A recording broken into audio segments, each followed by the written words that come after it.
আমার actually family agri করছে না এটা নিয়ে।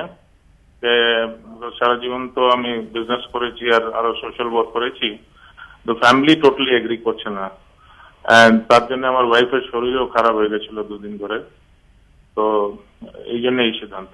দলের অধীর রঞ্জন চৌধুরীর সঙ্গে আমার ফোনে কথা হয়েছিল কালকে। তো উনি জানতে চাইলেন যে অ্যাকচুয়াল কারণটা কি। তো আমি ওনাকে জানিয়েছিলাম যে আমার ওয়াইফের শরীর খুব খারাপ। তো উনি আমাকে পরে টেক্সট করে ওয়াইফের স্পিডি রিকভারির জন্য একটা মেসেজও দিয়েছিলেন। তো উনি আমাকে জিজ্ঞেস করেছিলেন কোনো চাপ আছে কিনা। আমি বললাম না, কোনো চাপ নেই, শুধু ফ্যামিলির চাপ আছে আমার উপরে। আমার কোনো এনিমি নেই, আমি একদিন পুরনো রাজনীতিক জীবন আমার। তো আমার সঙ্গে কারোর কোনো এনিমিটি নেই। টোটাল যা সিদ্ধান্ত নেওয়া হয়েছে ফ্যামিলির কারণে নেওয়া হয়েছে। আমি তো দুর্গাপুরের জন্য কাজ করতে চাই, প্ল্যাটফর্ম যে কোনোই হোক। আমি দুর্গাপুর জন্য কাজ করতে চাই, আমি সেটা অ্যানাউন্সও করেছিলাম। আর দুর্গাপুরের জন্য আমার সবকিছু, আমরা শুরু থেকেই দুর্গাপুরের সঙ্গে যুক্ত আছি আর দুর্গাপুরের সঙ্গে সারা জীবন কাজ করে যাব।